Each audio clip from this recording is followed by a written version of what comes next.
Assalamualaikum warahmatullahi wabarakatuh. Alhamdulillah, kalimat yang selalu kita ucapkan dari lisan kita kepada satu-satunya zat yang maha hidup, zat yang berdiri sendiri, zat yang telah menciptakan semua yang ada di langit, di bumi, bahkan di kedalaman lautan, kelihatan atau tidak kelihatan oleh mata kita. Dialah Allah subhanahu wa ta'ala yang tidak ada sekutu baginya, yang telah menggantungkan bertambahnya nikmat yang diberikan kepada kita dengan kalimat Alhamdulillah. Maka sangat wajar kalau sering kita ulangi kalimat ini. Juga kita panjatkan salawat dan taslim senantiasa kepada kiai kita, guru kita, suri tauladan kita, bahkan satu-satunya nabi yang kita ikutin, Nabi besar Muhammad sallallahu alaihi wasallam, sebagaimana Allah dan malaikatnya memberikan salam kepada beliau, dan sebagai balas jasa di mana beliau menghabiskan 23 tahun dari masa hidupnya, 13 tahun masa Mekah, semuanya diikuti dengan hinaan, cacian, dianggap penyihir, penyamun, dan puncaknya diusir dari kampung halamannya, dan beliau bersabar. Kemudian 10 tahun masa di Madinah, semuanya diisi dengan dakwah dan jihad. Akhirnya agama ini sampai kita bisa rasakan kenikmatannya seperti sekarang. Maka sangat wajar kalau kita sebagai pengikutnya yang setia selalu membacakan salawat dan taslim kepada baginda Nabi Muhammad sallallahu alaihi wasallam. Saudaraku seiman, muslimin dan muslimat, ikhwah akhwat rahimani wa rahimakumullah. Malam ini semoga Allah berkahi. Judul kita adalah bekal dunia akhirat. Berbicara masalah bekal, semua kita butuh bekal. Mau melakukan kegiatan apapun butuh bekal. Kalau orang mengadakan perjalanan, kita tahu butuh bekal makanan, minuman, pakaian, biaya, kendaraan. Dia ingin nuntut ilmu, belajar, dia butuh mendaftar di sebuah sekolah, mempersiapkan buku tulis dan buku cetaknya, pulpen dan pensil serta penghapusnya, kemudian juga pakaian khusus seragam dan seterusnya. Siapapun yang ingin melakukan sebuah aktivitas butuh bekal. Tetapi kelebihan kita sebagai orang yang beriman kepada Allah subhanahu wa ta'ala, kita dituntun oleh Allah untuk memiliki satu bekal, yang kalau bekal yang satu ini kita milikin, maka semua yang kita butuhkan di dunia dan di akhirat terpenuhi. Allah Azza wa Jalla menyebutkan tentang bekal ini dalam surah Al-Baqarah ayat 197. Setelah Allah Azza wa Jalla menceritakan masalah surga, masalah haji, maka Allah mengatakan di tengah-tengah ayatnya, A'udzubillahi minasyaitonir rajim wa tazawwadu, dan berbekallah kalian untuk kesuksesan, keberhasilan, kesabaran dalam melalui kehidupan dunia dan menuju ke akhirat sana. Fa inna khairaz zadit taqwa, dan ketahuilah sebaik-baik bekal untuk kalian adalah ketakwaan. Wattaquni ya ulil albab, dan hanya bertakwalah kepada saya wahai orang-orang yang berakal. Ayat ini menjelaskan kepada kita, dipandu oleh Allah, mau kaya, mau miskin, mau sehat, mau sakit, mau laki-laki, mau perempuan, anak kecil, orang tua, dari suku manapun dia, dengan bahasa apapun, bagaimanapun postur tubuh dan paras wajahnya, sama saja disuruh menjadikan ketakwaan itu sebagai bekal. Dan Allah mengatakan, dan hanya bertakwalah kepada saya wahai orang-orang yang berakal. Ini masih global. Takwa, apa itu takwa, Ustaz? Itu yang akan menjadi inti bahasan kita nantinya. Saya masih menjelaskan ayatnya dulu yang memandu kita untuk menjadikan takwa sebagai bekal. Sebelum panjang lebar saya bahas tentang bekal kita ini, yang merupakan luar biasanya bekal ini karena dijadikan sebagai Allah satu-satunya bekal untuk menutupin semua kebutuhan, semua kekurangan.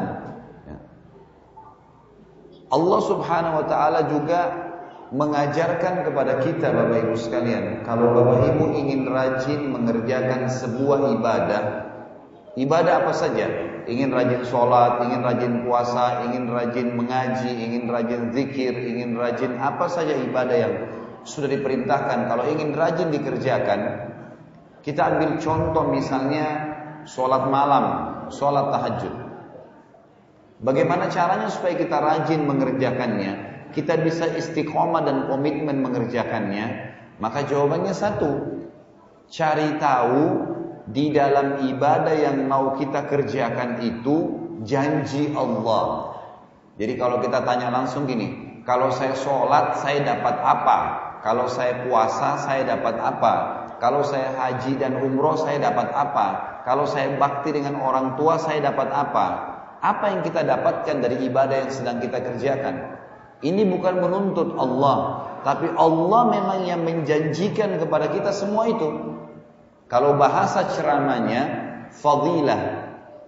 Kalau Bapak Ibu kembali ke buku-buku hadis, kita akan temukan fadilah sholat berjamaah, fadilah sholat duha, fadilah membaca Al-Quran. Apa itu fadilah? Kelebihan janji Allah di ibadah itu. Oh ternyata orang kalau sholat berjamaah dilipat gandakan 25 kali lipat, diangkat 27 derajat. Oh kalau sholat malam ternyata Allah turun ke langit bumi, menerima doa-doa orang yang sedang sholat malam. Oh kalau membaca Al-Quran itu akan menjadi saksi dan penolong baginya di hari kiamat. Oh kalau bakti dengan orang tua, ternyata dalam hadis disebutkan kata Nabi SAW, berbaktilah kalian dengan kedua orang tua kalian, maka Allah akan berikan kalian anak-anak yang berbakti dengan kalian. Ada efek, ada sesuatu yang Allah kasih di situ. Kalau Bapak Ibu sebelum tidur malam hari, saya jamin insya Allah, walaupun Bapak Ibu nggak pakai jam beker untuk bangun, asal sebelum tidur cari tahu 5 sampai 6 hadis saja, baca cuma butuh 10 menit. Apa sih kelebihannya sholat malam? Saya dapat apa kalau saya sholat tahajud? Maka insya Allah tanpa bunyi jam beker pun Anda akan terbangun jam 3, jam 4 subuh. Sebelum subuh Anda bisa mengerjakan sholat malam, karena ada sesuatu yang Allah janjikan di situ. Maka ini positif kalau kita mencari tahu. Makanya saya sarankan semua ibadah yang Bapak Ibu ingin kerjakan, cari tahu fadilahnya. Sebaliknya, kalau Bapak Ibu punya satu kebiasaan buruk yang agama larang, dustalah, zinakah, ribakah, dosa apa saja. Kalau Anda tanya kepada saya bagaimana caranya saya tinggalkan dosa ini, maka jawaban saya adalah satu, coba cari tahu ancaman Allah di dosa yang sedang Anda lakukan. Coba baca saja 10 menit. Orang kalau dusta itu diapakan sama Allah? Oh ternyata nanti lidahnya akan diberikan timah panas. Oh nanti akan dipotong. Oh nanti akan menyebabkan siksa kubur. Orang kalau durhaka dengan orang tua itu diapakan. Orang kalau tidak sholat itu diapakan. Orang kalau seterusnya melakukan apapun perbuatan dosa diapakan. Subhanallah, wahyu itu menyentuh hati Bapak Ibu sekalian. Kalau kita baca ancaman Allah di situ, kita akan meninggalkan dengan sendirinya. Oh ternyata kalau saya makan riba itu, ada hadis Nabi berbunyi 1 dirham riba lebih berat di sisi Allah daripada 36 kali berzina. Ada sesuatu yang kita tahu di situ, ancaman. Kalau dalam ilmu hadis ini namanya al-wa'ad wal-wa'id. Al-wa'ad itu janji Allah di amal soleh yang sedang kita kerjakan. Al-wa'id ancaman Allah di dosa yang sedang kita lakukan. Ini aja rahasianya. Takwa tadi yang kita disuruh jadikan sebagai bekal Bapak Ibu sekalian adalah sebuah ibadah dan juga punya fadilah. Tidak ada kata ulama ibadah yang mengalahkan fadilahnya takwa. Karena Allah sebutkan dalam Al-Quran 226 ayat jumlahnya. Ini sesuai apa yang saya hitung sendiri, term-term ayatnya. Saya temukan 226 ayat dalam Al-Quran, semuanya berbicara tentang kelebihan takwa. semuanya. Dan tidak ada ibadah seperti ini. Apapun, sholat, puasa, jihad, tidak ada yang seperti ini. Ini luar biasa, 226 ayat. Dan saya akan bacakan beberapa ayatnya saja. Di antaranya surah At-Talaq, surah nomor 65, ayat 2 sampai ayat 5. Kita dengarkan sama-sama dan kita tadabburi. A'udzubillahi minasyaitonirrajim. Bismillahirrahmanirrahim. Wa may yattaqillaha yaj'al lahu makhraja. Siapa yang bertakwa kepada Allah, Allah akan berikan kepadanya makhraja. Makhraja itu begini Bapak Ibu sekalian. Kalau Bapak Ibu lagi haji dan umroh, ada yang mau berangkat misalnya insyaallah atau nanti nyusul berangkat, coba perhatikan kalau kita lagi di hotel di Mekah atau di Madinah, itu tangga daruratnya untuk menyelamatkan diri kalau liftnya mati, listrik mati, terjadi kebakaran, tertulis makhraj. Mim, kha, ra, jim, makhraj. Dan Allah menggunakan dalam Al-Quran di sini dikatakan yang bertakwa kepada Allah, Allah berikan makhraja, jalan keluar yang bisa menyelamatkan dia dari masalah yang sedang dia hadapi. Ini artinya makhraj. Makna yang lain, orang-orang Arab Bapak Ibu sekalian kalau lagi jalan di sebuah jalan yang sempit, membuat tubuhnya nggak bisa bergerak, kemudian dia dapat sebuah lapangan luas dia bisa lari, maka tempat transisi dari tempat yang sempit ke lapangan yang luas itu namanya makhraj. Contoh yang lain, biawak. Biawak itu binatang yang suka membuat lubang di tanah. Kalau mereka masuk ke tanah, ini biasa biawak padang pasir. Kalau mereka masuk ke lubang padang pasir di bawah tanah, lubangnya di bawah besar kan? Ya, rumahnya dia di bawah besar. Tapi mulut untuk masuk ke situ kecil. Jadi kadang-kadang dia kalau sudah masuk dikecilin lagi. Jadi kadang-kadang kita kira lubang biawak itu hanya lubang semut karena kecilnya lubangnya, gitu kan. Ini semua agar dia aman dari musuh. Nah, dalam bahasa Arab, lubangnya biawak itu yang kemudian biawak bisa keluar dari situ kemudian dia dapat lapangan luas, dia bisa lari, itu namanya makhraj. Inilah yang Allah gunakan. Orang yang bertakwa kepada Allah, Allah berikan makhraja, jalan keluar dari masalah dia setelah dia sempit, sakit ke sembuh, miskin ke kaya, bodoh ke pintar, gitu kan? Semua dikasih oleh Allah Subhanahu wa taala. Kemudian Allah katakan dalam ayat ketiganya, ayat 2 tadi itu, yang ayat ketiganya wa yarzuqhu min haitsu la yahtasib, dan Allah berikan rezeki kepadanya dari tempat dia tidak sangka-sangka. Insyaallah besok pagi kita akan bahas tema. Saya tidak hafal tempatnya di mana, nanti ditanya panitia. Judulnya saudaraku inilah rahasia rezekimu. Panjang lebar saya akan bahas masalah rezeki dan insyaallah Bapak Ibu akan lebih paham. Tapi di sini orang bertakwa Allah akan berikan rezeki kepadanya dari tempat tidak disangka-sangka. Ini ayat yang ketiga. Ayat yang keempat, sama surah At-Talaq, Allah bilang, "Wa may yattaqillaha yaj'al min amrihi yusra." Siapa yang bertakwa kepada Allah, Allah akan jadikan ayat kedua tadi makhrajnya, jalan keluar dari masalahnya yusra, mudah. Jadi kalau cuma makhraj tadi di ayat kedua, bisa saja kita sakit sembuh itu melalui operasi misalnya. Tapi di sini ayat keempat menjelaskan tanpa operasi bisa sembuh. Allah mudahin jalan keluarnya itu. Lalu ayat kelimanya Allah mengatakan, "Wa may yattaqillaha yukaffir anhu sayyi'atihi wa yu'dhim lahu ajra." Siapa yang bertakwa kepada Allah, Allah akan ampuni semua kesalahannya dan Allah akan lipat gandakan balasan ibadahnya. Yang lain surah Al-Imran. Surah Al-Imran surah nomor 3 ayatnya 133. Allah Subhanahu wa taala mengatakan, "A'udzubillahi minasyaitonirrajim. Wasari'u ila magfiratin min rabbikum wa jannatin arduhas samawati wal ardi uiddat lil muttaqin." Berlumba-lumbalah kalian, segera bertaubat, minta ampun kepada Allah Tuhan kalian. Dosa-dosa yang berlalu jangan dibiarkan. Itu seperti makanan busuk yang berbahaya bagi kita. Minta maaf kepada Allah dan kejar surga. Mulai sekarang beramal saleh. kejar surga, yang surga itu luasnya seluas langit dan bumi. Penutupan ayatnya Allah bilang, uiddat lil muttaqin, hanya dijanjikan untuk orang-orang yang bertakwa. Jadi surga yang kita idam-idamkan itu hanya didapatkan oleh orang yang bertakwa.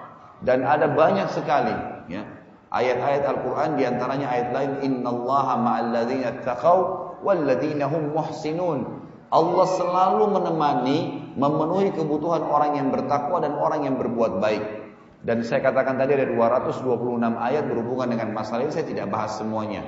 Tapi intinya, Bapak Ibu sekalian, dari dua ayat tadi, Al-Baqarah 197 yang Allah suruh takwa dijadikan sebagai bekal, kemudian At-Talaq surah 65 ayat 2, 3, 4 dan 5 menjelaskan tentang kelebihan takwa. Saya yakin muncul di benak kita sekarang, saya mau menjadi orang yang bertakwa. Dia ibadah, pahalanya besar, banyak ayat yang menyuruh. Tapi saya ingin tanya, apa itu takwa, Ustaz? Saya mau bertakwa, tapi saya mau tahu apa itu takwa, supaya saya bisa jadikan sebagai bekal saya. Ini inti bahasannya, Bapak Ibu sekalian.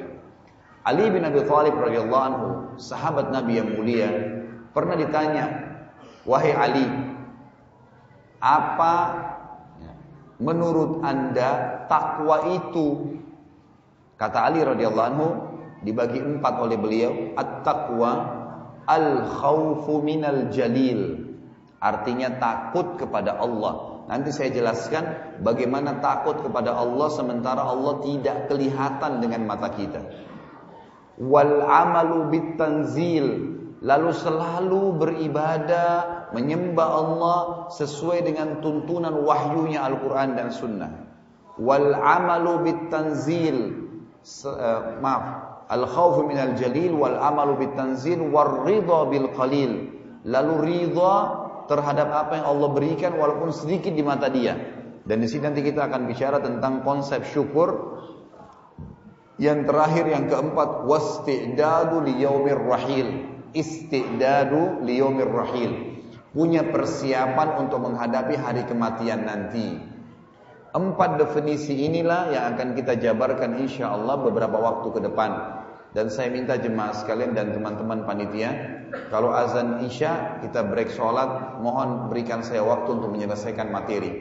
Dan saya lebih berharap kalau jemaah setuju dengan saya, fokus mengambil ilmunya, pertanyaannya kita kesampingkan dulu. Kalau masih ada waktu silakan bertanya, kalau enggak coba cerna penyampaiannya dulu gitu. Karena itu yang penting. Bapak Ibu, saya berharap pulang dari sini, dari masjid yang mulia ini sudah tahu apa itu takwa dan dijadikan sebagai bekal kita.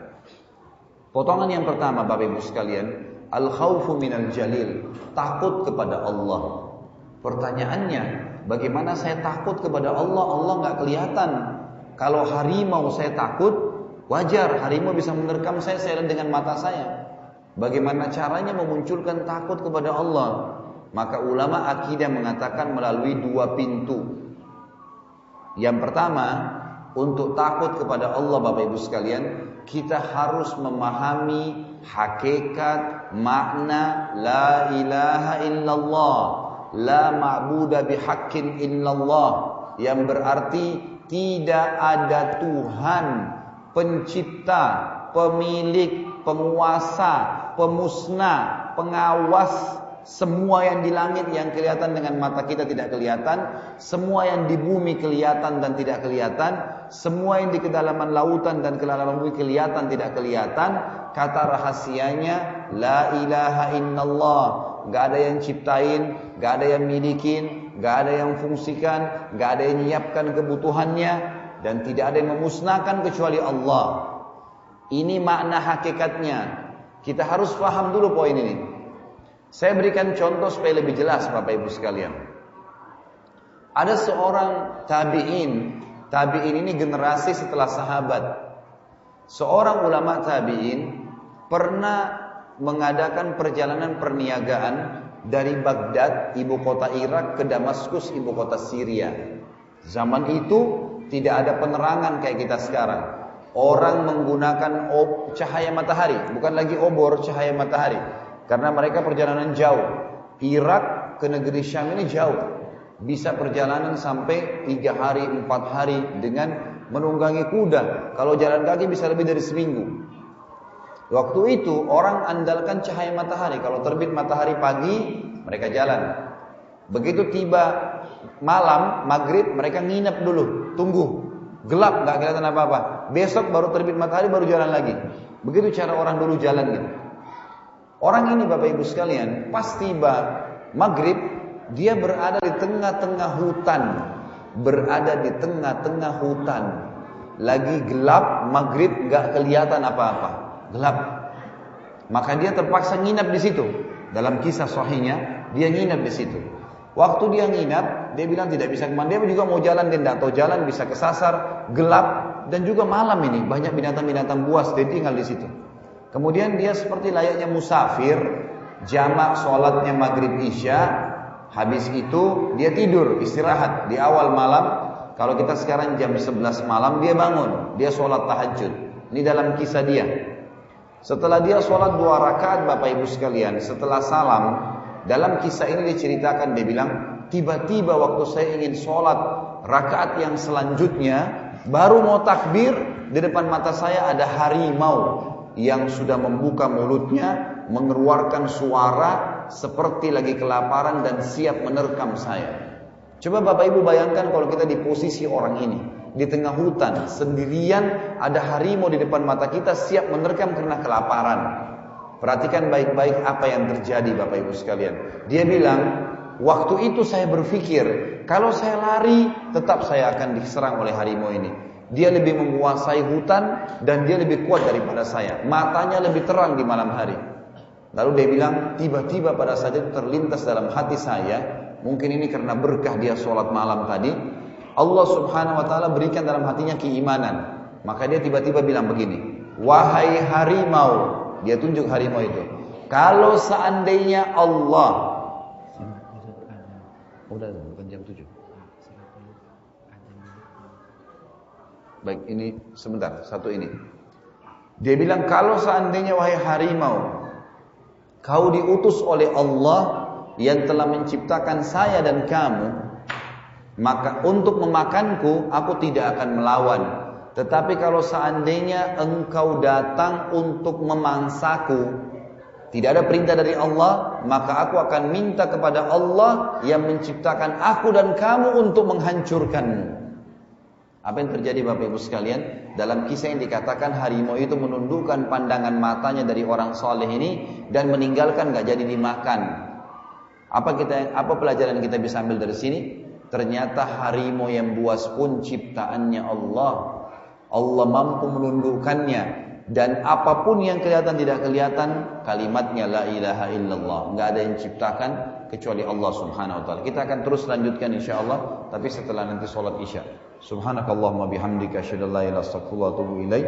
Wassalamualaikum warahmatullahi wabarakatuh.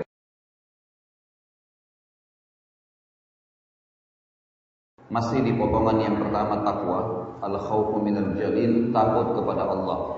Dan kita masih membahas bagaimana caranya agar takut kepada Allah. Saya bilang tadi ada 2 pintu. Yang pertama, memahami hakikat la ilaha illallah.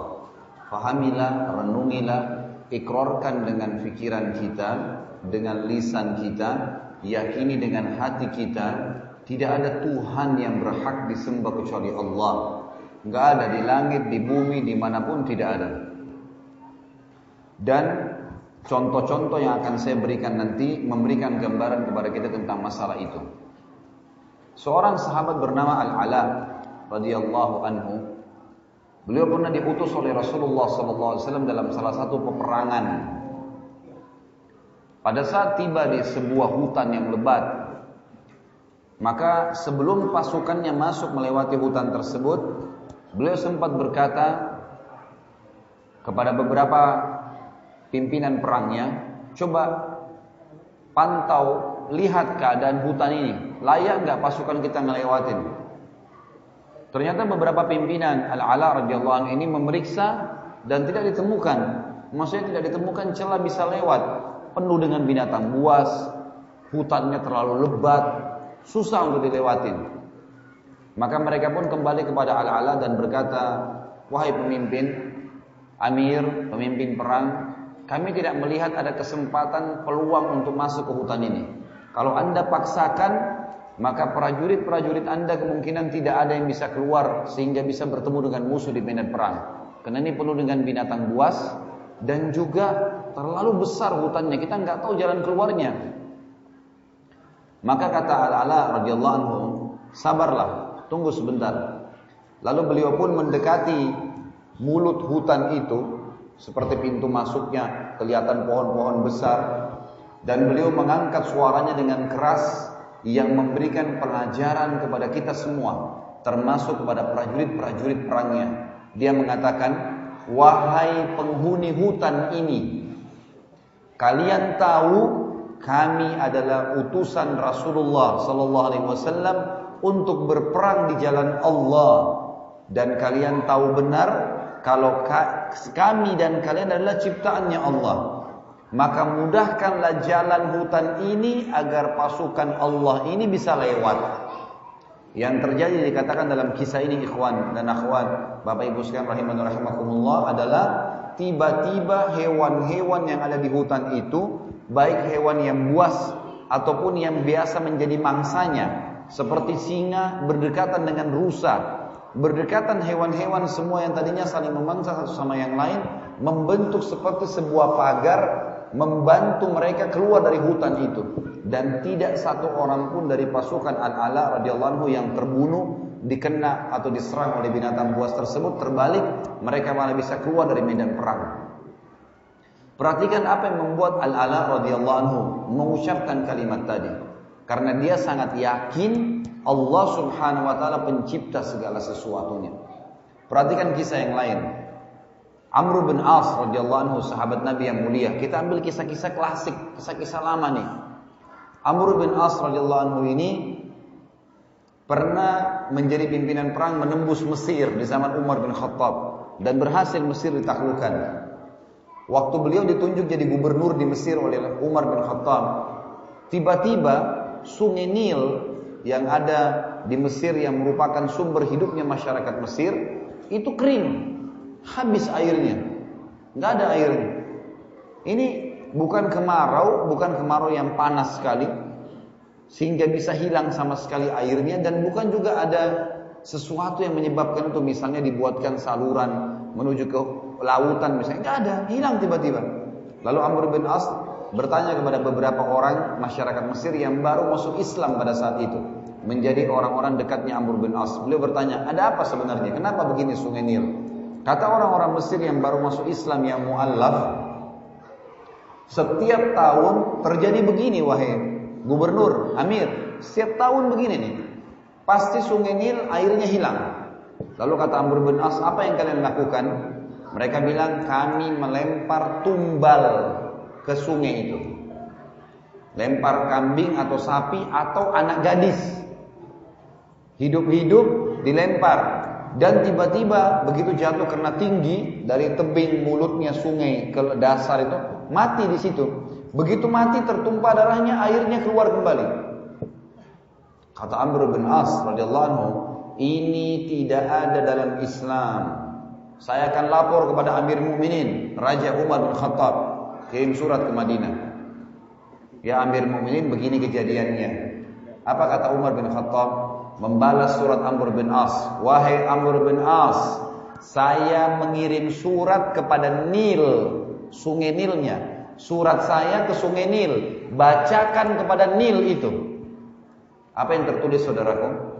Dari hamba Allah Umar bin Khattab kepada sungai Nil, kalau seandainya selama ini kau mengalir karena tumbal yang dilemparkan kepadamu yang telah dilarang oleh Allah, maka kami tidak ingin kau mengalir selamanya. Tapi kalau seandainya kau mengalir dengan izin Allah yang Jabbar, Jabbar ini Allah yang Maha Perkasa, maka mengalirlah atas nama itu.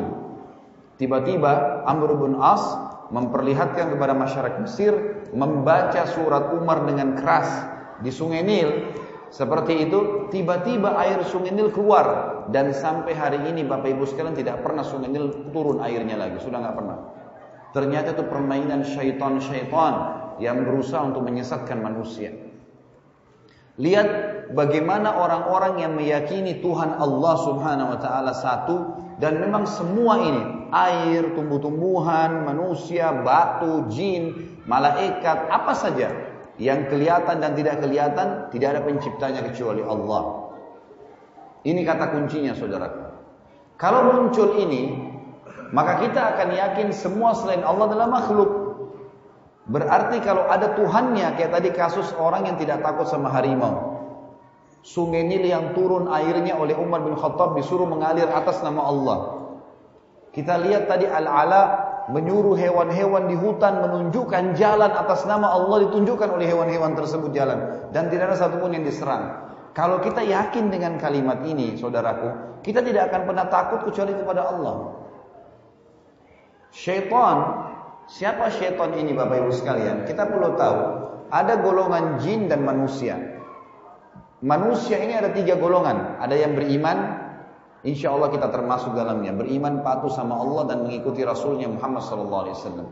Yang kedua fasik.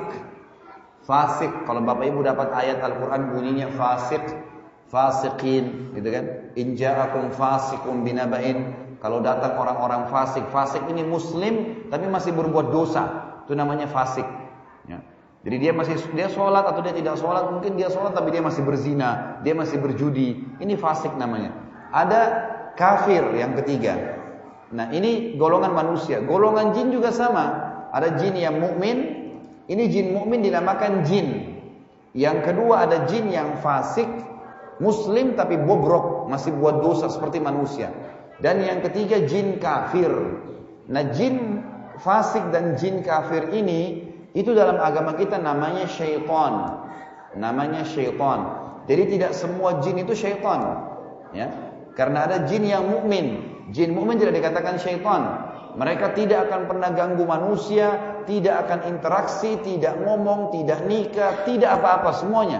Jin mukmin tahu, seperti orang mukmin kita tahu, kita nggak akan interaksi sama jin. Allah sengaja buat mereka tidak kelihatan, tidak usah interaksi. Yang fasik, jin bermaksiat, muslim tapi bermaksiat, dan jin kafir namanya syaitan, dipimpin oleh iblis. Jadi iblis itu raja syaitan, bukan raja jin. Apa tugasnya syaitan-syaitan ini? Menyesatkan manusia dari jalan Allah. Dan yang paling pertama mereka lakukan adalah menakut-nakuti manusia, supaya manusia tidak takut kepada alihkan ketakutannya kepada Allah, kepada syaitan itu. Makanya ulama bilang, syaitan masuk ke manusia itu pintu utamanya 2. Takut dan emosi, itu 2. Kalau ini ada, semua dosa yang lain bisa dilakukan. Makanya syaitan itu selalu bermain di situ. Bagaimana menakut-nakuti orang? Kalau kita lewat sendiri dibuat merinding. Dia bisik-bisikin dalam hati kita, tuh ada begini, tuh ada begini. Bapak Ibu sekalian, ada satu hal untuk lebih menjelaskan tentang syaitan ini, bagaimana perannya. Dan insya Allah Bapak Ibu bubar dari sini tidak pernah takut lagi sama syaitan. Bapak Ibu sekalian, dalam Islam tidak ada namanya ruh gentayangan. Ini garis bawah itu. Saya mau tanya Bapak Ibu sekalian, ini yang masih terpengaruh dengan banyak sinetron dan film-film kita di Indonesia. Kalau ada rumah orang di situ bunuh diri, gantung diri kah, dia tusuk dirinya kah? Adakah Bapak Ibu yang mau beli rumahnya? Hah? Jujur ya. Kok nggak ada yang nyaut ini, masih hidup nggak ini? Kalau jemaah saya di Jakarta saya tanya, Bapak Ibu mau beli rumah nggak? Yang ada orang bunuh diri? Nggak mau Ustaz. Kenapa? Takut. Itu jawabannya. Baik, simpan deh rumah ini. Nanti kalau sudah saya jelaskan pasti Bapak Ibu akan berebut beli nanti. Rumah yang kedua, tadi orang bunuh diri. Rumah kedua orang yang dibunuh sekeluarga. Ada perampok datang, tadi bunuh diri, ini dibunuh. Mau beli rumahnya nggak? Sama aja nggak mau. Kenapa? Takut. Karena gambarannya selalu digambarkan ada ruh gentayangan. Bapak Ibu sekalian ambil dari saya dan percaya ini wahyu. Tidak ada ruh gentayangan. Nggak ada ceritanya kuburan terbuka pocongnya keluar. Tidak ada ceritanya itu orang kalau buang air ada tangan tarik-tarik orang dari kloset. Tidak ada ceritanya pocong bisa jalan lah, tengkorak bisa jalan lah, bisa bicara lah. Semua itu dusta, bohong. Tidak ada. Dari mana dalilnya Ustaz? Bisa tuntun kami nggak? Dengarkan hadisnya. Hadis riwayat Bukhari. Kata Nabi SAW waktu habis mengantar jenazah sahabat, beliau mengatakan, kalau orang mukmin meninggal dunia, siapa itu orang mukmin Bapak Ibu sekalian? Orang yang sudah menggabungkan rukun Islam dan rukun iman. Udah syahadat, udah sholat, udah zakat, udah haji, udah puasa Ramadan, iya. Tapi nggak cukup. Kalau Bapak Ibu sholat, Allahu Akbar, sholat, Allah ada nggak ya? Malaikat catat nggak? Ini ada pahalanya nggak? Itu masih muslim namanya. Masih level terbawah di agama kita. Tapi kalau Bapak Ibu mau lebih tinggi namanya mukmin. Mukmin itu sholat Allahu Akbar. Oh Allah melihat saya nih. Bacaan yang saya ucap ini malaikat sedang catat. Ini ada pahalanya. Nanti saya masuk surga. Itu mukmin. Jadi dihubungkan antara rukun Islam sama rukun iman. Yakin Allah ada, yakin malaikat catat, yakin ini betul dibawa oleh Rasul, yakin disebutkan dalam kitab Al-Quran, yakin hari kiamat kita akan terima pahalanya, yakin tentang takdir Allah. Itu rukun iman. Namanya orang mukmin. Kata Nabi SAW, kalau orang mukmin meninggal dunia akan ikut dengannya, ya, akan didatangi oleh 3 malaikat. Kalau dia meninggal dunia, akan datang kepadanya 3 malaikat. 2 malaikat rahmah, kasih sayang di kiri kanannya. 1 malaikat maut di ubun-ubun kepalanya. Lalu malaikat maut itu berkata, Ya ayyatuhan nafsul mutmainnah, irji ila rabbiki radiyatan mardiyah. Wahai jiwa yang baik, wahai jiwa yang mulia, kembalilah kepada kasih sayang dan rahmat Tuhanmu. Kata Nabi SAW, ruhnya keluar lebih mudah dari air dari mulut kendi. Cepat sekali. Belum sesaat keluar, malaikat rahmat kasih sayang di kiri kanannya membawa kain kafan dari surga, membungkusnya dengan kain kafan tersebut, lalu dibawa ke langit. Menembus 7 lapis langit tersebut menuju kepada Allah Subhanahu wa taala. Lalu setiap menembus 7 lapis langit itu malaikat-malaikat di langit sana berkata kepada malaikat rahmat yang membawanya, ruhnya siapa ini? Sungguh mulia ruh ini. Semoga Allah membuat ruh ini lewat di sisi kami. Kenapa? Kata Nabi SAW, karena ruh itu mengeluarkan bau yang lebih wangi dari bau kasturi. Semoga kita ini insya Allah termasuk.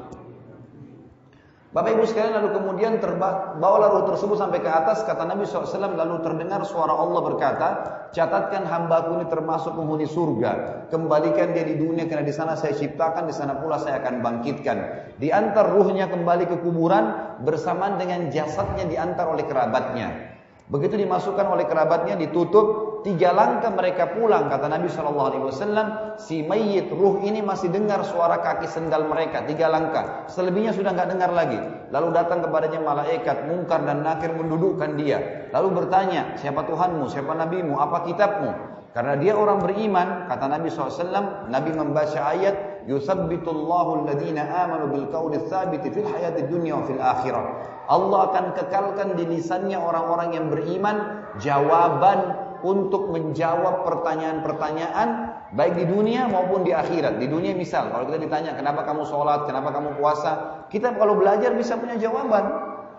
Dan di akhirat kata ulama adalah di alam barzah, di kuburan. Pertanyaan malaikat dijawab oleh dia. Setelah dia jawab, maka dibukakan baginya pintu neraka.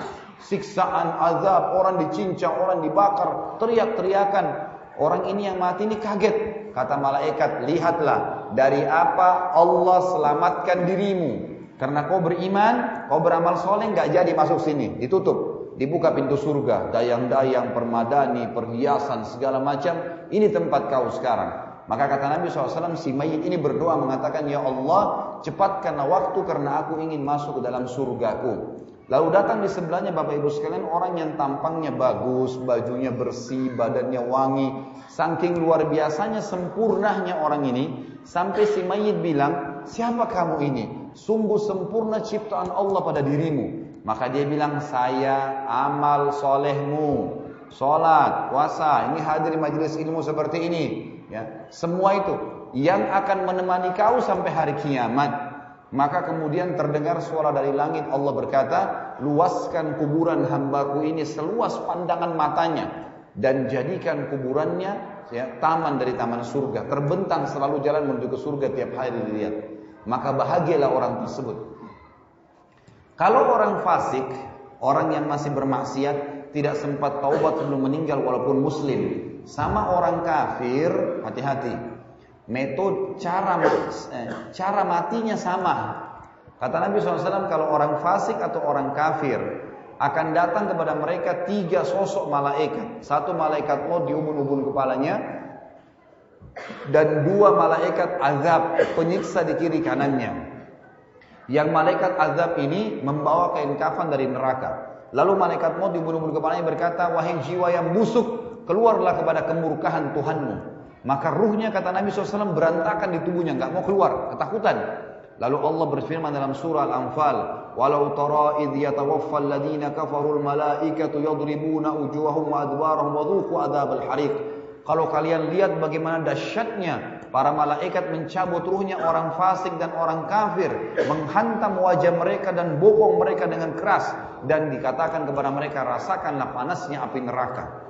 Lalu ruh tersebut, kata Nabi SAW, ditarik dengan keras oleh malaikat maut, seperti ibaratnya bulu domba yang dibasahkan, lalu dililitkan di pohon berduri, dan ditarik dengan keras sehingga berantakan bulu domba itu. Lalu kemudian belum sesaat dia keluar, ditangkap oleh malaikat azab, dibungkus dengan kain kafan dari neraka, dibawa ke langit. Baru tiba di langit pertama, ditutupkan pintu, gak dibukain. Lalu para malaikat di langit berkata kepada malaikat yang membawanya, siapa ruh ini? Sungguh buruk ruh ini. Semoga Allah tidak buat dia lewat di sisi kami. Kata Nabi SAW, malaikat azab menyebutkan namanya yang paling buruk di dunia, Fulan bin Fulan, gitu kan. Lalu kata Nabi SAW, malaikat-malaikat langit tidak berharap dia lewat karena badan ruhnya bukan badannya, ruhnya mengeluarkan bau lebih busuk daripada bau bangkai. Wa na'udzubillah. Lalu terdengar suara dari langit, Allah berkata, catatkan hambaku ini termasuk penghuni neraka. Kembalikan dia di dunia, di sana saya ciptakan, di sana pula saya akan bangkitkan. Diantar ruhnya bersama jenazahnya, diantar oleh kerabatnya. 3 langkah dia masih mendengar, setelah itu datang malaikat lalu dudukkan dia bertanya, siapa Tuhanmu, siapa nabimu, apa kitabmu? Walaupun muslim, Bapak Ibu sekalian, hafal mati ini tidak bisa dijawab.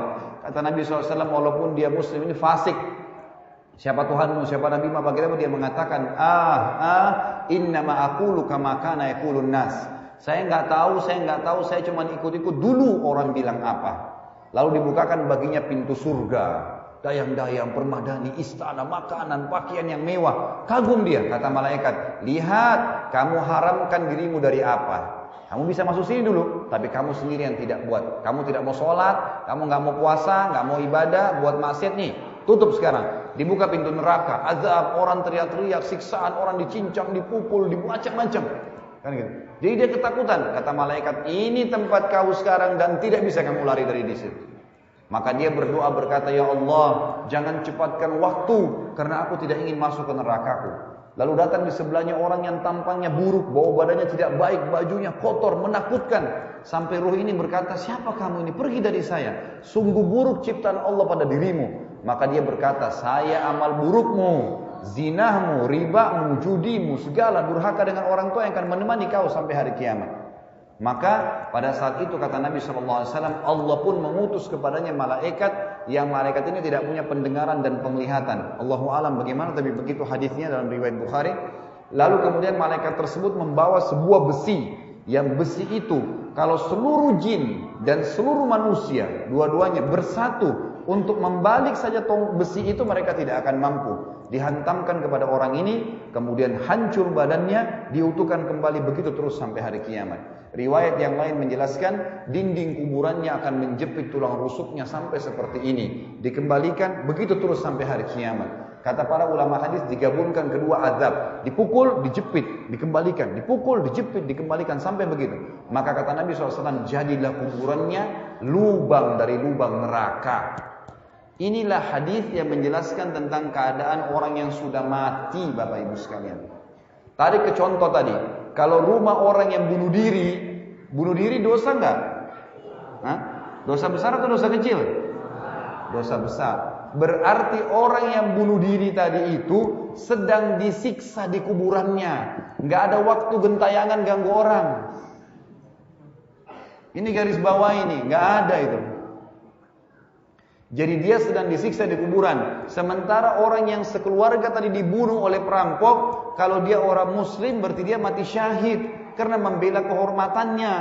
Berarti mereka lagi menikmati kuburannya taman dari taman surga, nggak mau lagi dia keluar dari kuburan itu. Ini fahamin.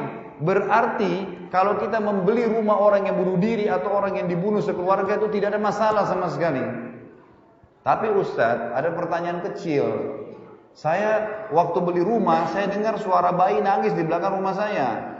Saya dengar suara pintu bunyi-bunyi. Saya dengar suara-suara, nah, dan seterusnya.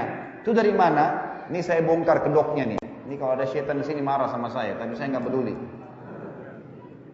Mereka memang musuh-musuh kita, dan memang Allah suruh jadikan musuh. Mereka makhluk Allah yang terhina, tidak boleh takut. Kata Allah SWT, Inna dzalikumus syaitanu yukhawifu awliya'ah. Syaitan cuma takut-takutin pengikut-pengikutnya. Fala takhafuhum, jangan pernah takut sama mereka, kata Allah. Wa khafuni, hanya takut kepada saya in kuntum mu'minin, kalau kalian beriman. Makin berani makin takut syaitannya. Kalau kita takut syaitannya yang berani. Emang begitu. Maka jangan pernah takut sama mereka, gitu kan?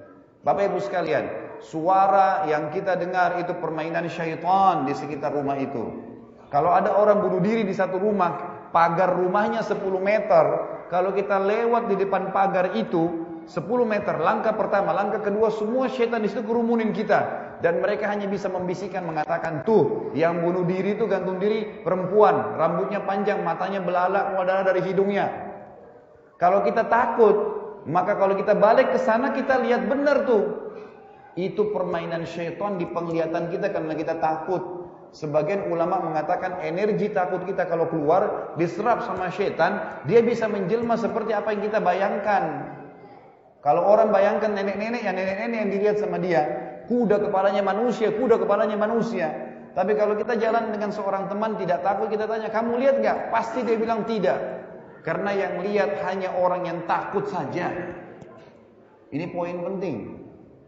Maka jangan pernah takut, jalan dimanapun, gelap bagaimanapun, kecuali kepada Allah Subhanahu Wa Taala. Allah yang menciptakan kita, yang menciptakan kegelapan, terang, manusia, jin, semuanya ini tidak ada di langit dan bumi kecuali Allah Subhanahu Wa Taala yang ciptakan.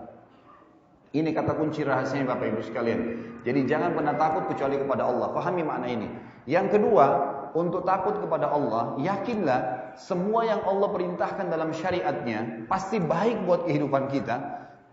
Dan semua yang Allah larang pasti buruk buat kita. Bapak Ibu sekalian, sesuatu yang Allah perintahkan, kewajiban-kewajiban dan sunnah, serta yang Allah halalkan, itu banyak sekali menunya. Dan sesuatu yang Allah haramkan, itu menunya sedikit sekali. Contoh, Allah haramkan babi misalnya. Babi gak boleh dimakan, ya haram. Ini bentuknya, ini mukanya, ini kulitnya, ini jangan lihat, jangan dimakan, haram, Allah haramkan. Pengganti babi yang Allah haramkan, sapi, kambing, ayam, kelinci, kuda, semua hewan di air. Perhatikan, Allah haramkan satu, Allah ganti banyak gantinya. Allah haramkan khamar, gak boleh minum minuman keras beralkohol, mabuk. Kalau mabuk nanti kalian sudah tidak sadar, nanti gak bisa sholat, bisa bunuh orang, bisa berzina, bisa buat macam-macam. Maka Allah ganti susu, madu, sirup, air putih, banyak gantinya. Dan lebih sehat. Perhatikan, Allah larang berzina, gak boleh zina. Maka Allah ganti dengan apa? Nikah. Perbedaan zina sama nikah 5 menit, jemaah sekalian. Maksud saya adalah kalimat akadnya. Allah bebankan pada kita kebutuhan biologis. Kita butuh lihat pasangan, ngobrol, ciuman, pegang, letakkan kemaluan di kemaluan, itu sudah fitrah. Allah berfirman, A'udzubillahi minasyaitonirrajim, zuina linnasi hubbus syahawati minan nisa. Al-ayat. Allah sudah hiasi dalam jiwa laki-laki hubbus syahawat. Cinta, suka yang diikuti dengan syahwat. Memang kita suka lawan jenis. Tapi Allah yang menciptakan kita tidak melarang, hanya mengajarkan caranya. Perhatikan, zina sama nikah sama-sama pelampiasan kebutuhan biologis.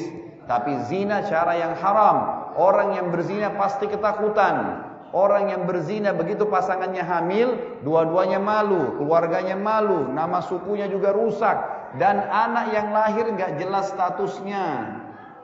Ingat, dalam hukum Islam tidak ada penisbatan nama kepada anak zina. Biar bapak-bapak punya sperma, tapi kalau hasil zina itu bukan anak bapak. Itu anak haram, nggak boleh, nggak ada namanya ke orang tuanya. Tidak ada warisan di antara mereka. Bapak ibu bisa kembali ke buku fikih manapun, sama hukumnya. Hanya karena pelampiasan biologis. Perhatikan kalau orang nikah, wali perempuan, ayahnya datang, 2 saksi, mahar, seperangkat alat sholat saja, kalimat akad. Apa kata walinya? Saya nikahkan kamu sama anak perempuan saya Fulana binti Fulana dengan mas kawin ini. Si laki-laki yang mau menikah mengatakan saya terima nikahnya, sudah cukup, sah, walaupun gugup. Indonesia gugup disuruh ulangi. Kalau dia tambah saya terima nikahnya si Fulana binti Fulana dengan itu pelengkap.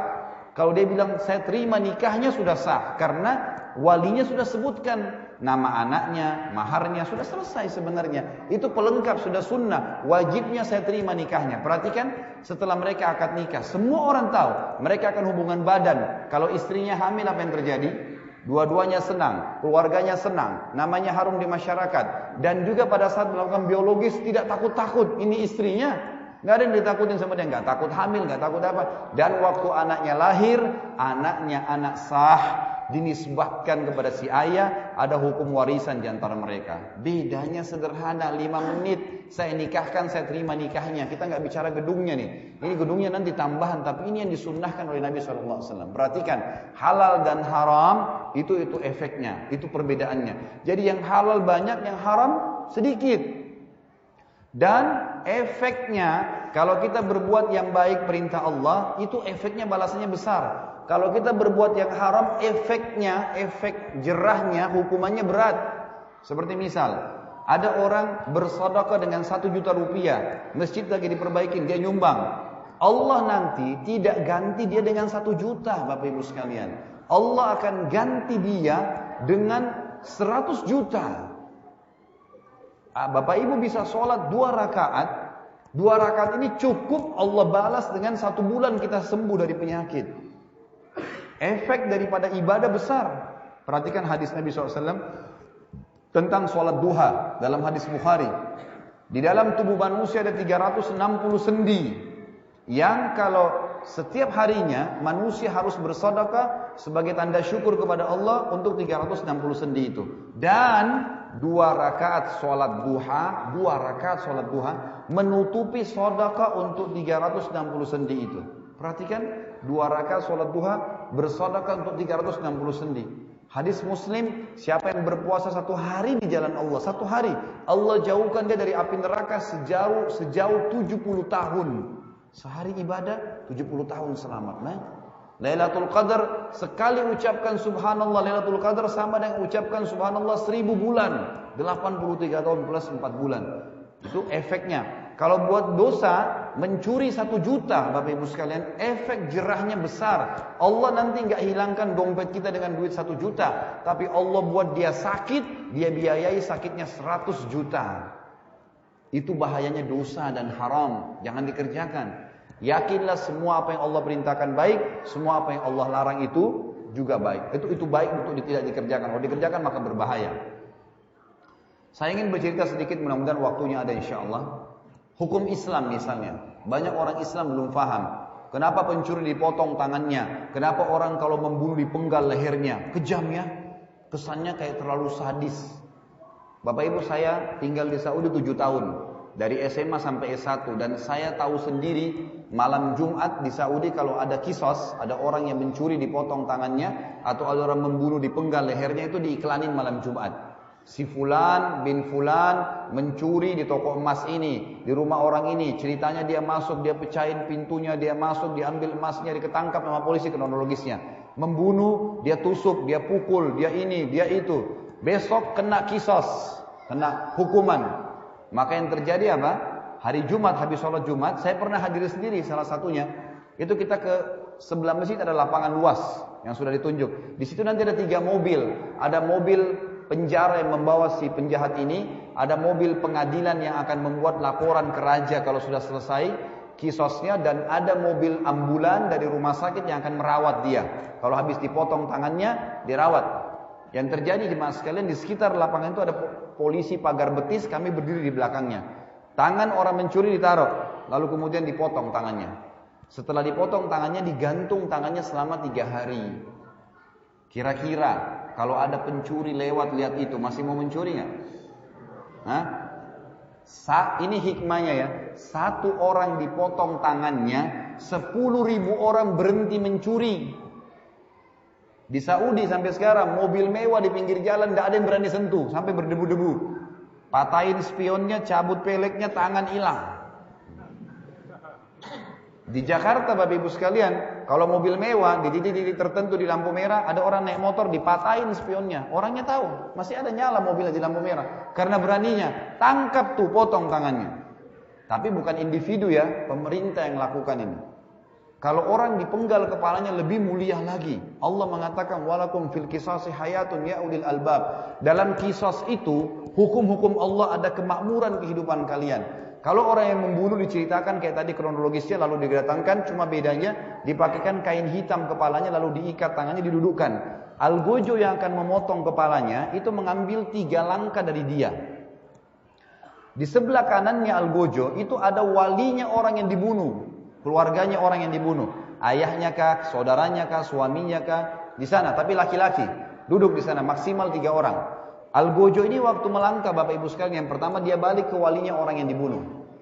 Kalau mereka diam, dia melangkah langkah kedua, dia balik lagi. Kalau mereka diam, dia melangkah langkah ketiga, dia balik lagi. Terakhir pedangnya diangkat, dia balik. Kalau mereka diam, dipenggal. Tapi kalau ada 1 orang dari yang hadir di sana, misalnya 3 orang yang hadir, ada 1 orang kasih isyarat dengan tangan seperti ini, artinya dia memaafkan, nggak jadi kisos, nggak jadi penggal kepala. Kenapa? Karena hikmah syar'inya Allah ingin menyampaikan kepada keluarga yang sedang dibunuh itu, yang sudah keluarganya dibunuh, yang bunuh suamimu, istrimu, anakmu, orang tuamu, nih orangnya. Kami akan bunuh juga dia. Ingat, nggak ada hubungan sama istrinya, nggak ada hubungan sama anaknya. Dalam Islam bisa saja anak pembunuh dan anak dibunuh menikah, karena bisa saja orang tuanya yang membunuh jahat, tapi anaknya hafal Quran. Nggak ada dendam keluarga, nggak ada dendam suku. Ini kemakmuran. Orang yang seperti ini, bayangkan kalau ada orang tahu kisos, kemudian lewat, dia tidak akan berani karena kepalanya bisa melayang. Gitu. Perhatikan, maaf, saya tidak menyinggung siapapun di aparat pemerintahan kita, tapi saya biasa berbicara dengan beberapa teman aparat. Saya bilang, ini contohnya. Ternyata banyak mereka tidak tahu kalau begitu hukum Islam. Bagaimana koruptor mau kapok, kalau hanya masuk penjara, maaf dia sogok, dia keluar lagi. Coba tangkap, iklanin, si fulan koruptor, gitu kan? Mencuri, ceritanya begini, besok hari Jumat di sebelah Istiqlal dipotong tangannya. Iklanin semua, potong, gantung 3 hari itu, berhenti koruptor. Hukumnya Allah nggak mungkin salah. Jadi Allah kalau merintahkan sesuatu pasti baik, cuma kitanya belum paham. Makanya belajar Bapak Ibu sekalian. Nah, untuk takut kepada Allah hanya 2 ini pintunya. Yakini la ilaha illallah, nggak usah takut bergantung mohon tunduk kecuali kepada Allah. Dan yang kedua, yakin semua apa yang Allah perintahkan baik, yang halal nikmatin, yang itu banyak pilihannya, dan yang haram jauhi. Sudah, selesai. Serta hukum Allah kita terapkan. 3 poin yang tersisa saya ringkaskan karena melihat waktu tinggal 10 menit.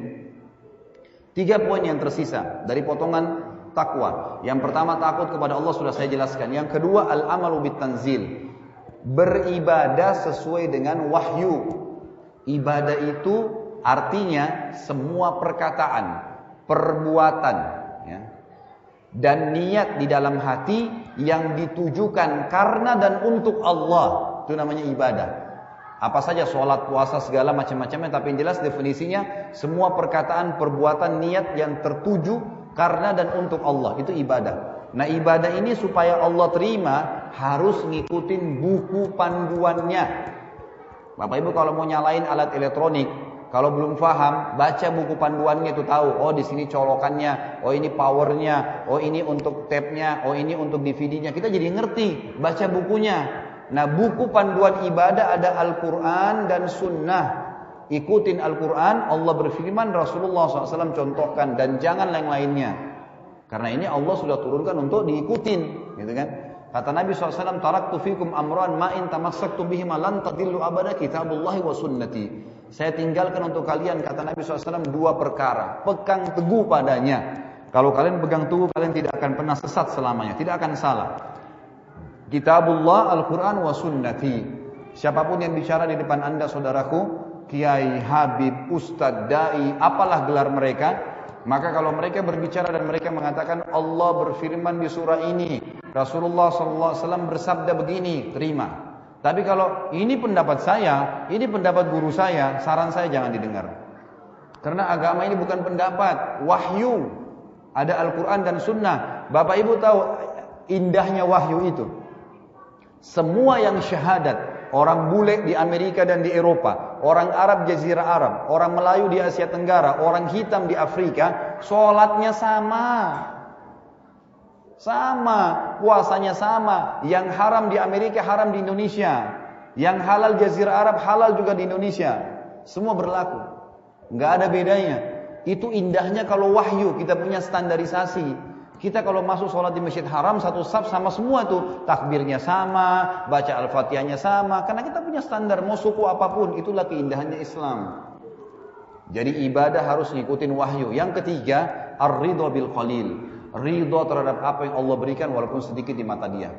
Begini, Bapak Ibu sekalian fahamin. Kata kunci nikmat bertambah 1. Syukur. Itu saja. Lisan ini bilang, Alhamdulillah.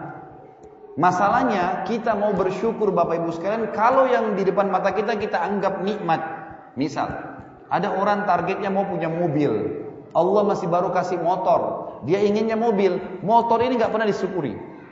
Padahal tanpa syukur motor gak bisa pindah ke mobil. Gak bisa. Allah mengatakan, la in syakartum la azidannakum. Syukuri dulu apa yang saya kasih, saya tambah tuh.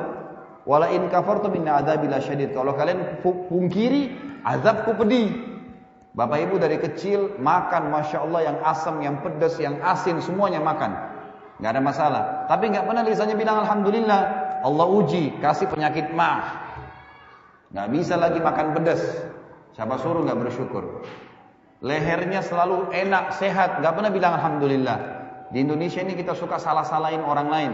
Bahkan benda mati pun disalahin gitu. Kalau lehernya sakit, bangun tidur siapa yang disalahin? Hah? Bantal. Salah bantal. Apa salahnya bantal? Nggak ada hubungannya. Lehermu itu tidak pernah kamu syukuri. Allah pelintir urat sarafnya 1. Nggak bisa bergerak 2 minggu. Salah bantal. Mestinya dia muhasabah. Bapak Ibu sekalian, sampai hal-hal yang kita anggap buruk saja, itu nikmatnya Allah besar. Seperti misal, rasa lapar, rasa haus, rasa capek. Kalau saya tanya Bapak Ibu sekalian, ini nikmat atau azab? Hah? Ada yang mau lapar nggak? Hah? Kok jadi diam? Tadi katanya nikmat. Umumnya orang kalau belum tahu, ini dianggap sebuah cobaan. Mau lapar nggak mau? Mau haus nggak mau? Mau capek nggak mau?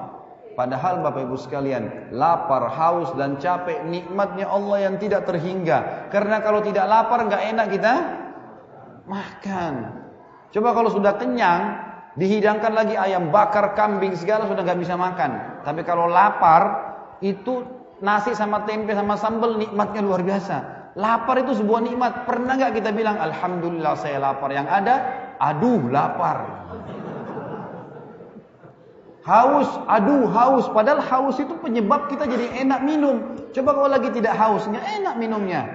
Capek yang selama ini kita rasa kerja keras di kebun di segala, capek. Capek itu sebuah nikmat, akhi, saudaraku. Karena dengan capek enak istirahat. Coba kalau kita dari pagi tidur terus sampai malam. Begitu malam disuruh tidur lagi, masih mau tidur? Coba kalau dari pagi kerja capek-capek, malam tidur cuma 2 jam, enak nggak? Berarti capek, lapar, haus. Mulai sekarang Bapak Ibu bilang apa? Alhamdulillah saya lapar. Jangan masuk rumah, aduh laparnya nih. Syukurin, syukur ditambah. Ini nikmat. Dan cuma itu. Kadang-kadang subhanallah kita habis sholat disuruh baca apa tadi yang saya ajarkan habis maghrib. Siapa yang baca subhanallah 33, alhamdulillah 33, Allahu akbar 33, maka digenapkan 100 yang Allah wahdahu la syarikalah, lahu mulku wal hamdu wa ala kulli syai'in qadir, diampuni dosanya walaupun sebanyak buih di lautan. Pertanyaannya, siapa yang dapat pahala ini? Sementara kita kebanyakan bacanya seperti orang kumur-kumur. Subhanallah, subhanallah, alhamdulillah, alhamdulillah, alhamdulillah, Allah akbar. Apa ini? Dari mana mau dapat? Subhanallah, subhanallah, alhamdulillah. Renungi, enak, nikmatin prosesnya. Itu kena tuh, dapat. Gitu kan? Itu aja 33 sudah kayak orang lari-larian. Bagaimana mau dapat nikmatnya Allah Subhanahu wa taala? Jadi perbanyak syukur. Kata kuncinya begini, bahagia. Kalau kita diberikan nikmat, lihat orang yang di bawah kita. Itu kata kuncinya. Kalau diberikan nikmat, lihat orang yang di bawah. Kita punya motor, lihat orang yang pakai sepeda. Kita punya sepeda, lihat orang yang jalan kaki. Kita jalan kaki, lihat orang yang tidak ada kakinya. Terus begitu. Kalau kita diberikan cobaan, lihat orang yang lebih berat. Kita bangun tidur flu, lihat orang yang flu dan demam. Kita flu dan demam, ada orang flu demam rematik. Kita flu demam rematik, ada orang yang stroke. Kita stroke, ada orang yang mati. Gitu kan? Jadi kata kuncinya kalau nikmat syukurin, lihat orang yang di bawah selalu bersyukur, karena syukur ini ditambah. Kalau berikan cobaan lihat orang yang lebih berat sehingga kita bisa bersabar. Yang terakhir Bapak Ibu sekalian, yang keempat, istidadul yaumir rahil, punya persiapan untuk menghadapi kematian. Saya ingin berbagi begini. Saya pernah mengadakan tablik akbar di Makassar seperti ini, masya Allah, tapi 2 lantai masjidnya penuh. Bicara masalah kematian khusus. Setelah 2 jam saya bicara kematian, saya sempat bilang sama panitia sebelum saya masuk masjid, tolong teman-teman disiapin semua perlengkapan jenazah, kain kafannya, menyan-menyannya, gerandanya, semua di sebelah masjid, galikan liang lahat buat saya. Baik Ustaz, dibuat semuanya. Setelah saya ceramah 2 jam tentang masalah kematian, kemudian saya bilang, Bapak Ibu sekalian, kebetulan ibu-ibu di lantai 2 ada panitianya sendiri. Saya sekarang mau ngajak Bapak Ibu ikut pelatihan jadi jenazah 5 menit. Mau nggak? 5 menit saja. Ada yang angkat tangan, saya Ustaz. Baik, silakan. Tapi saya minta Bapak kalau naik di sini, di atas meja, ada kain kafannya lagi dibuka sama panitia, ada menyan-menyannya semua disiapin, gerandanya segala, liang lahatnya. Naik di sini, Bapak baring, tutup matanya dan renungi apa yang saya ucapkan. Bayangkan Bapak sudah meninggal. Ya Ustaz. Baik, silakan naik. Naiklah dia. Begitu dia naik, subhanallah, jemaah semua pada lihat nih. Ada satu ibu-ibu di atas coba sampai pingsan. Naik, begitu dia naik ditutup matanya, subhanallah, bapak ini begitu diangkat kain kafannya oleh panitia, kain kafan asli kita beli, itu ditempel di pipinya, baru kena pipinya sudah nangis dia. Tutup matanya. Saya bilang, Pak, sekarang bayangkan bapak sudah meninggal dunia. Semua hiruk-pikuk di masjid ini, tangisannya orang. Kebetulan bapak ini rumahnya tukang batu dan punya adik 2 kembar, itu selalu ikut pengajian saya. Adiknya ini membayangkan kakaknya mati, kakaknya juga membayangkan waktu dengar suara adiknya dia sudah meninggal dunia.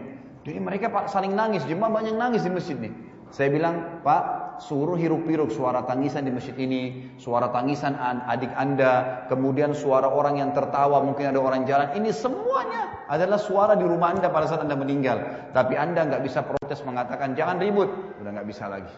Anda sudah mati. Panitia meletakkan tangan kiri di bawah, tangan kanan di atas dada, kemudian ditempelin, ditaruh kapas, taruh menyannya, ditaruh di hidungnya, taruh kupingnya, renungi, hirup itu. Tahuilah ini bau jenazah nih. Kemudian setelah itu saya bilang, Pak, bayangkan semua peluang amal saleh. Sholat pas azan gak mau kerjain, kesempatan puasa gak mau puasa, sedekah gak mau sedekah, kesempatan berbuat dosa gak disia-siain, kesempatan zina berzina, bohong-bohong, semua dilakukan. Ini ditinggalin, ini dikerjakan. Dan Anda sekarang menyesal, kenapa amal soleh saya ada yang ketinggalan. Dan sekarang juga Anda ketakutan karena dosa Anda akan membuat Anda dihukum oleh Allah. Bapak ini terus menangis waktu itu. Pada saat itu jemaah sekalian, waktu dia menangis, saya bilang, sekarang Pak, jenazah Anda, badan Anda akan kami pikul di geranda. Tolong panitia bantu, diangkatlah, ditaruh di geranda besi. Pas ditutup dan dipikul menuju ke liang lahat sebelah masjid. Ini sempat diambil gambar pada saat itu dan saya bilang, Pak, renungin, ini detik-detik terakhir Anda bersama kami. Anda akan dibawa ke liang lahat di sebelah masjid. Lalu kemudian dibawalah dia. Saya bilang sekarang sesalin luar biasa peluang-peluang ibadah yang Anda sia-siakan. Sebanyak dosa yang Anda pernah sempat tobat. Lalu kemudian turunlah ke liang lahat, saya turun sendiri. Kemudian jenazah orang ini dibawa, dipikul. Saya bilang jangan buka matanya, pakai mik. Saya bawa sampai ke belakang luar masjid. Kemudian diturunkan, saya buatin gumpalan kayak bantal di kepalanya, sunnahnya begitu. Kemudian dibaringkan lalu ditutup dengan kain waktu saya keluar, gelap. Saya bilang, Pak sekarang buka matanya. Inilah rumah Anda sekarang, 1 kali 2 meter. Walaupun rumah Anda mau 10 kali 10, 1000 kali 10 meter sudah ditinggal jadi warisan. Ini rumah Anda sekarang. Buka mata sekarang. Sebentar lagi Munkar Nakir akan datang bertanya kepada Anda. Selesai, saya suruh buka kainnya, suruh bapak itu keluar. Jemaah sekalian demi Allah nih, di rumah Allah saya sumpah, dia keluar sempoyongan nih. Ini kurang dari 5 menit. Keluar dari kuburan sempoyongan. Lalu masuk ke masjid, saya pandu, pas masuk masjid duduk di depan, saya kasih mic. Pak, ceritain Pak, pengharapannya jadi jenazah 5 menit. Itu dia pegang mic gemetar. Ustaz saya tobat, Ustaz saya tidak sholat, saya durhaka sama orang tua, saya begini, nangis-nangis dia. Jemaah semua pada banyak ikut nangis. Ini padahal cuma 5 menit nih, gitu kan. Kemudian saya bilang, siapa lagi yang mau coba? Jemaah kedua, jemaah ketiga, jemaah keempat, sampai 5 orang. Selesai saya bilang, saya tutup acaranya. Saya bilang, Bapak Ibu sekalian, ini cuma pelatihan. Anda masih bisa kembali, masih bisa aktivitas lagi. Tapi demi Allah, satu waktu datang, waktu ini nggak bisa kembali lagi. Jadikan pelajaran, jangan sia-siakan. Orang yang bertakwa selalu tahu dia akan meninggal dunia, maka dia harus hati-hati. Dia harus hati-hati. Jangan sia-siakan waktu. Jangan sampai kita terombang-ambing dengan kegiatan duniawi yang tidak ada gunanya. Ingat sabda Nabi SAW sebagai penutup. Bunyinya, kalau anak Adam meninggal dunia akan ikut di kuburannya 3, keluarganya, hartanya, dan amalnya. Dan akan pulang 2, keluarganya akan pulang. Ibu-ibu di belakang sana yang cinta sama suaminya, bapak-bapak sini yang cinta sama istrinya. Kalau Anda betul-betul cinta, mau gak Anda nginap sehari di kuburan nanti kalau istri Anda meninggal? Mau gak Anda nginap sehari kalau suami Anda meninggal? Tidak usah suami istri, bisa jadi bercerai. Orang tua sama anak, kita disuruh bakti dengan orang tua, orang tua kita meninggal, mau kita nunggu sehari di kuburan? Kita akan pulang jemaah sekalian. Dan begitu keadaan kita juga pada saat meninggal. Mobil kita semewah pun paling jauh di pagar kuburan, gak bakal masuk ke liang lahat. Maka dibawa pulang jadi warisan yang menemani kita nih. Bapak Ibu lowongin berapa jam duduk majelis ilmu seperti ini. Kita juga sholat tadi, kita jujur di sana, kita menikmati yang halal, selalu mengerjakan yang Allah perintahkan, tinggal Allah larang, maka itu yang menemani kita di kuburan nanti.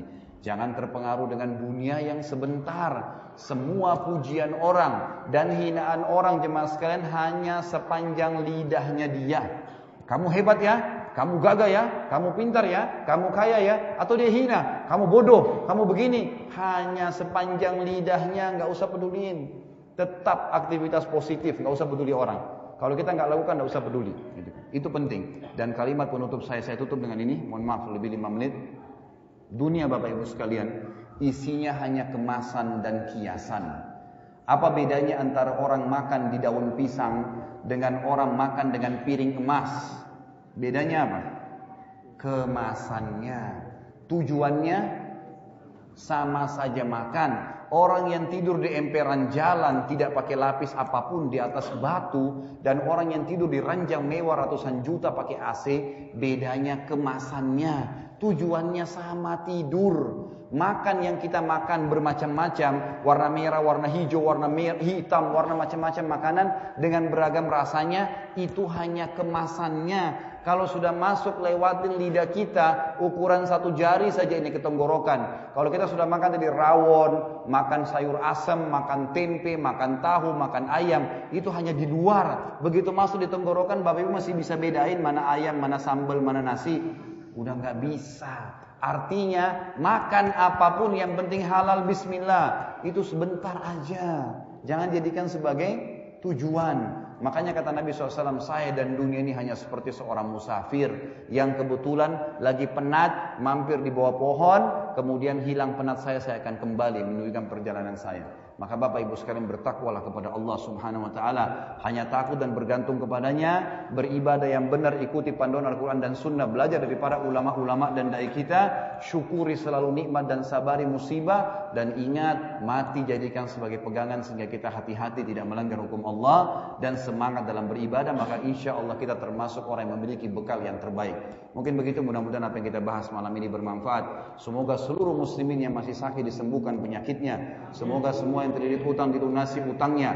Semoga seluruh muslimin yang belum dapat hidayah diberikan hidayah. Semoga yang seluruh telah mendapatkan hidayah dimudahkan untuk mengamalkan. dan semoga seluruh muslimin yang sedang ditindas dimanapun mereka berada, di Palestina, di Syria, di Yaman, di Irak, di Myanmar, dimanapun mereka berada, Allah berikan kemenangan dan kemuliaan, serta Allah partisipasikan kita bersama mereka di pahala, baik dengan doa, dengan harta dan jiwa kita. Dan saya mohon kepada Allah yang maha perkasa dan sedang melihat kita, saya sangat yakin malaikatnya pun melihat kita semua jemaah sekalian, agar menyatukan kita di surga Firdausya tanpa hisab, sebagaimana Allah satukan kita di masjid yang mulia ini. Kalau ada benar dari Allah, kalau ada salah dari saya mohon dimaafkan. Subhanakallahumma wa bihamdika asyhadu an la ilaha illallah astaghfirullah wa atubu ilaik. Wassalamualaikum warahmatullahi wabarakatuh.